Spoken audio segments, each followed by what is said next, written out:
Congress party हो चाहे Samajwadi party हो, ये अगर दलित हितैषी बनना चाहते हैं तो ये अपने इतिहास को भी एक बार अध्ययन कर लें। कांग्रेस पार्टी ने कभी मान्यवर कांशीराम साहब को आगे बढ़ने नहीं दिया। मान्यवर कांशीराम साहब के विकास की यात्रा और उनके विजन पर हमेशा से ब्रेक लगाने का प्रयास किया। और वहीं समाजवादी पार्टी की जब सरकार थी तो दलितों के तमाम ऐसे योजनाएं थे जिनको इन्होंने बदलने का काम किया, समाप्त करने का काम किया। ये तो बहुत अपमानित करने वाले लोग हैं, सपा हो चाहे कांग्रेस हो। इन्होंने हमेशा से बाबा साहब अम्बेडकर को अपमानित किया, मान्यवर कांशीराम साहब को अपमानित किया। मान्यवर कांशीराम साहब के नाम से अमरोहा जिले का नाम पड़ा था, उसको बदलने का काम किया। मेडिकल कॉलेज का नाम था, तमाम बदलने का काम किया। तमाम उनके नाम पर योजनाएं चल रही थी, उसको भी बदलने का काम किया। तो ये वोट लेने के लिए अगर ये नाम का इस्तेमाल करने जा रहे हैं तो ये दलित भी अब होशियार हो गए हैं, समझदार हो गए हैं। न ये कांग्रेस के चक्कर में आने वाले हैं, न ये सपा के चक्कर में आने वाले। ये जान रहे हैं कि हमारी सशक्तिकरण कौन करेगा, हमारे विकास को कौन आगे बढ़ाएगा और हमारे क्षेत्र में कौन डेवलपमेंट करा सकता है और हमारा सशक्तिकरण कौन करा सकता है। तो वो करा सकता है एनडीए सरकार। इसलिए सभी लोगों का, सारे दलित, पिछड़े, आदिवासी, कमजोर, सब लोग, उपेक्षित वर्ग एकजुट होकर के एनडीए के साथ खड़ा हो रहा है और पूरी मजबूती के साथ वो विकास चाहता है। वो इन लोगों की तरह ये वोट लेने के लिए इस तरह ड्रामेबाजी कर रहे हैं, जो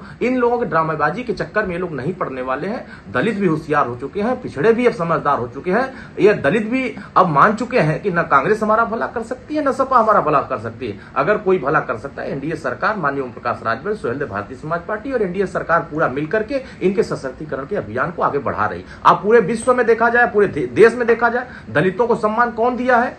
तो राष्ट्रपति भी दलित भारतीय जनता पार्टी एनडीए सरकार ने बनाया। पिछड़ा प्रधानमंत्री अगर किसी ने दिया तो भारतीय जनता पार्टी एनडीए सरकार ने दिया। तो आने वाले समयों में जितना सशक्तिकरण दलित, पिछड़े, आदिवासियों को हो रहा है, ये कांग्रेस और समाजवादी पार्टी को हजम नहीं हो रहा है। इसीलिए ये दलित प्रेम का जो रोना रो रहे हैं, आने वाले समयों में दलित भी इनको ठेंगा दिखा करके इनको बैरक लौटाने का काम करेंगे। INDIA गठबंधन में खूब घमासान चल रहा है।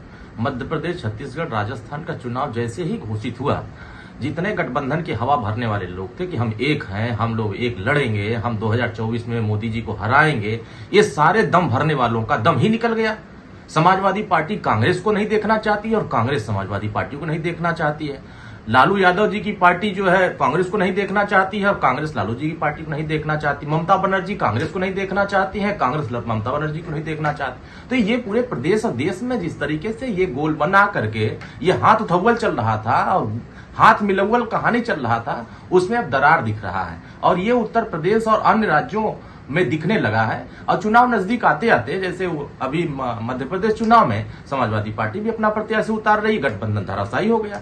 तो ऐसे ही जैसे नजदीक चुनाव आते हैं, गठबंधन चुनाव से पहले हाथ उठौवल होता है, फिर उसके बाद गठबंधन जैसे चुनाव घोषणा हो जाता है, गठबंधन बिखर जाता है। तो 2024 आते आते ये INDIA बिखर जाएगा और एनडीए गठबंधन पूरी मजबूती के साथ एनडीए सरकार बनाएगा और माननीय मोदी जी के नेतृत्व में माननीय ओम प्रकाश राजभर जी और सुहेलदेव भारतीय समाज पार्टी पूरी ताकत के साथ, अपने विकास के साथ, अपने विजन के साथ और देश के प्रधानमंत्री माननीय मोदी जी के विचारधाराओं के साथ, योगी आदित्यनाथ जी के नीतियों के साथ हम जनता के बीच में अपने विकास यात्राओं को लेके जाएंगे और पुनः हम लोग 80 की 80 लोकसभा सीटें जीतेंगे। और विरोधियों को इस बार देश की जनता जवाब देगी कि आप सनातन का विरोध करेंगे, हिंदुओं को अपमानित करेंगे और पूरे देश में आप विकास को आप ठुकराने का काम